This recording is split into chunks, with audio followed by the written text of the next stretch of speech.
বিশ্বাস করুন, যৌথ বাহিনী যদি এদেশে 50,000 বার নামানো হয়, ক্লিন হার্ট অপারেশন যদি 40,000 বার করা হয়, 100% সন্ত্রাস দূর হবে না, হবে না, হবে না। সন্ত্রাস দূর করার জন্য কোরআনের আইনের কোনো বিকল্প নাই। সন্ত্রাসী যে দলের হোক ধরো আর হত্যা করো। সন্ত্রাসীদের বেঁচে থাকার অধিকার নাই। সন্ত্রাসীদের বেঁচে থাকার কোন অধিকার নাই, কারণ তারা জানোয়ার, তারা পশু। সন্ত্রাসীরা কি? যারা চাঁদাবাজি করো, মাস্তানি করো। আমি বুঝি না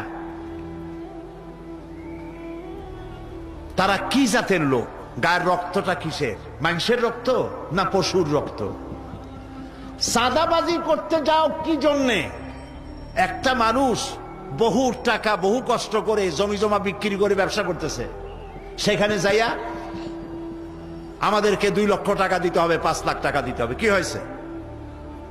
মানুষের এই একটা অভ্যাস, একজন একটু দাঁড়াইলো তো আরো জন একটু দাঁড়ায়, ঠিক কিনা বলে?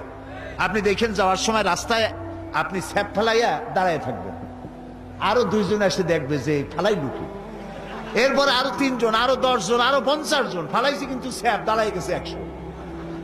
এই অভ্যাস ভালো না, এটা বাচ্চাদের মানায়, যারা বয়স্ক তাদের জন্য মানায় না, ঠিক কিনা বলেন? আমি তো মনে করি মাহফিলের আশেপাশে যদি বোমাও পড়ে, এই মাহফিল থেকে একটি মানুষও নড়বে না, কারণ যারা এসে তারা জিহাদ করার প্রস্তুতি নিয়ে এসেছে।